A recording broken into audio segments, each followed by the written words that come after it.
Hey everybody, Brian here from quantlabs.net. I am going to be talking about Europe and how to do some market calls with Europe. I've gone over this package that my scripts will download and work off of to process different charts and reports. And I'm not going to go into that. What I will focus on is the charts and the data itself and make some calls. So just so everybody up to speed, we have the Euro area and the Euro Union. UK is part of the Euro area, but not part of the Eurozone. That's because they have their own currency known as the British pound. So as a result, they can be treated as their own market, no different than the US. As opposed to all the other countries, well, I think a few of them have their own currency. I just can't remember which ones. One of the Scandinavian countries, but they also have the euro within their borders. So those countries that have euro as part of their currency can be considered all one region to trade in. No different than if you separate out the U.S. with its own U.S. dollar, the U.K. with its own British pound, and then the euro. Now, the problem with the euro trading in it, if you are like me looking for simple metrics to know what companies to trade, you only want to deal with the really liquid companies, and there's not a lot, which is kind of sad. So they're out there, but to put the effort into it's not really worth pursuing because alone with the US and the UK, those two alone are good enough to trade. Plus, we're not even getting into ETFs, mutual funds, and indices. They can also trade off of, no different than if it was stock. So Europe kind of loses its priority, but it's interesting to know where the opportunities are. If you want to know, maybe you may want to put a trade on with some kind of index for that country. So out of this series of videos, there's going to be two, one for England and one for Europe. For Europe, I'll go through all the major countries within Europe and show you which sectors look good for that country. And I'm going to do it no different than I did with the US, but my source data is different where it will be Eurostats. And I've talked about that in the scripts and the walkthroughs, gone over that quite a number of times. Then there's the UK on its own with the British pound, and that's pretty good because there's enough companies in there that have those metrics I mentioned with the market liquidity and the earnings price per share, where you get some guidance on the next quarter or next period. So what I'll do is I'll focus on Euro right now and go through some of the major countries and show you the reports. So these files right here are the Excel files that you would download, and my Python script will work off of those to generate data. Now all this data, all these Python scripts, all this know-how is a part of my course series using algo trading with Python, and this pair trading strategy, which I'm going to show you, which is the first phase, will be part of that content, which is part of my first phase, or basically my first strategy. So these right here that you're looking at are the actual charts. As you can tell, they're all divided up as separate PNG files. And we have a legend that we can work off of, which is from one of the spreadsheets from Eurostats. So we have the entire Eurozone. We also have the Euro area, which is basically EA here, EA for the Euro area, and let's get that window minimized. Okay, so we have EA right here, these guys, which is the Euro area, and I believe we'll have the Euro Union as well. And we go country by country.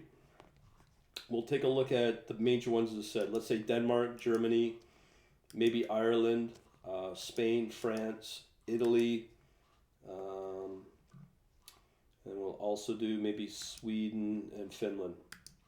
So all these other countries I'm not going to pay a lot of attention to because I don't know how many charts we'd be looking at, but it would take quite the while, to be honest. There's just so many, as you can see here. So let's take a first look at AT, which is Austria. Now, as each country will have its own chart for building, consumer, ESI, which is the economic sentiment indicator, industrial, retail, and service. Each country has these categories. Again, these are generated from the source being Eurostat. So let's take a look at the first one. So here's Austria. You can see here that it is on the up and up right there. And you can always check out the data that this Python script will download.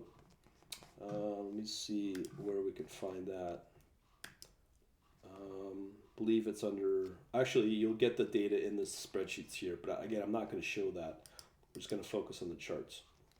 So we have the building, we have buildings starting up. How's the consumer looking in Austria?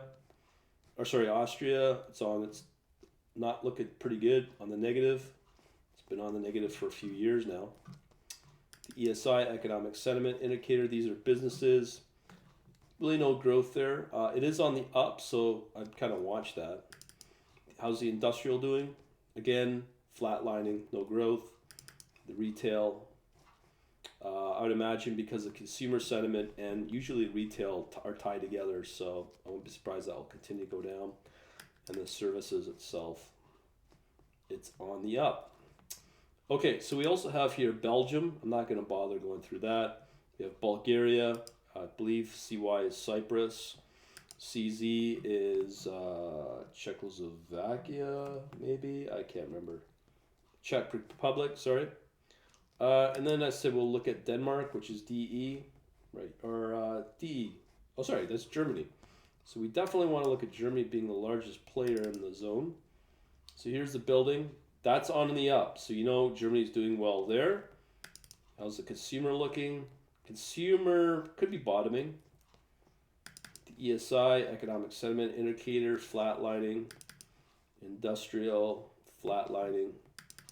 Retail, on the decline. Services, on the up. So, out of these sectors, where would I play? The building starts, as well as the last one, which was services.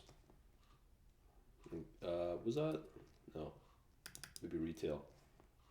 No. So it's just really the building starts.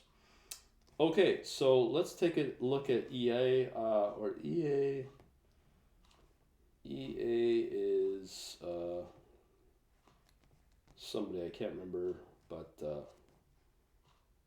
we'll figure that out. Oh, there we go. Oh, that's the Euro area. EE is Estonia. Estonia is surprisingly strong a lot of the time, so let's check it out. Building on the up. Consumer, ESI seems to be possibly on the up. Industrial looks good. Retail on the decline. Services was up. So still lives up to its reputation. So EL, what's EL? Greece. Do you really want to look at Greece? Sometimes this can be a... oh, look at that. Buildings up. How's the consumer feeling? Maybe bottoming. The ESI on the up. So there is some improvement considering where they come from of negative 75 and all the way up back up to 90. Industrial, it's on the up. Retail, on the up.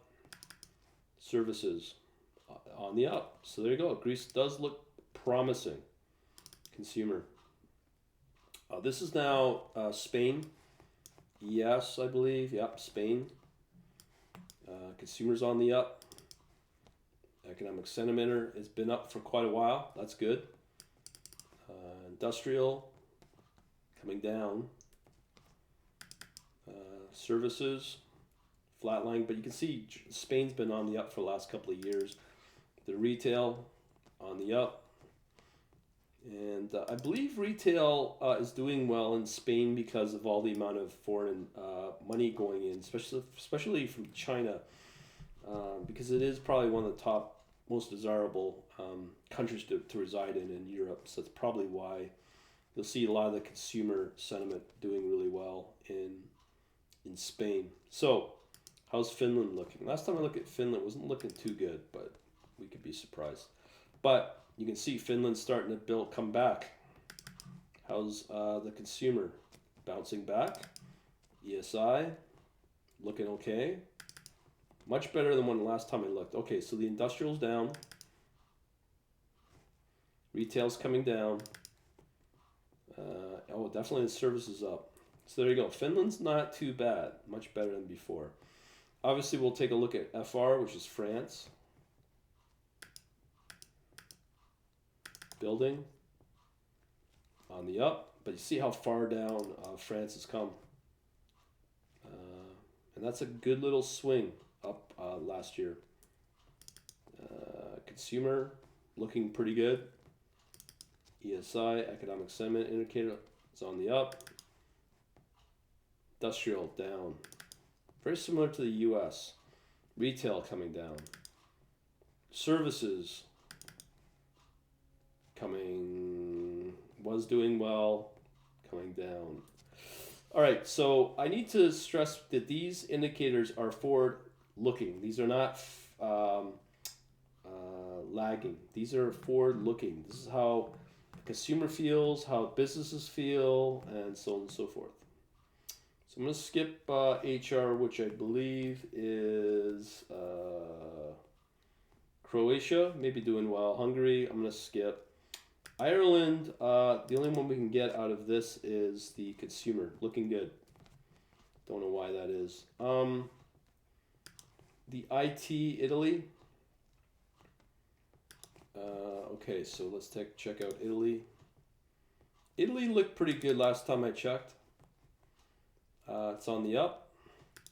Consumer, definitely on the up. Again, it's probably similar to Spain where people want to be there. ESI is coming back, down. Industrial probably down. Yep, coming down. Retail may be going up, hitting the flat or some kind of plateau. Services may be doing well, coming down. Okay, too bad. Lithuania can do quite well. It's LT, Lithuania and Luxembourg. Let's check out Lithuania. Down.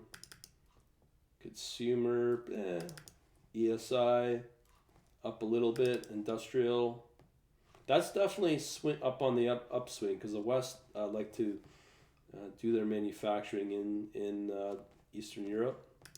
Retail, that's got to affect retail will affect the consumers that are working in those factories. Services are probably down, but you can see the diversity of these countries. Latvia is another interesting country we can identify with. Let's check out Latvia. Not looking good. ESI. Latvia's not doing too hot. For years it's been just not producing nothing. Okay. MT is Malta, too small. NL, Netherlands. Let's check them out. They're a major economy. Definitely on the upswing for building. Consumer on the up. ESI is doing okay. Industrial is on the up. And the retail is doing definitely well. Okay, so let's check out some other ones. Poland. They just got a new government, so let's see how Poland's doing.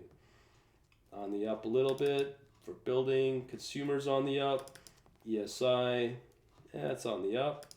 Industrial, it's building a little bit. Retail, not too good. Services, maybe on the up. Okay, Portugal. Portugal's doing well. I know Lisbon's kind of bouncing back.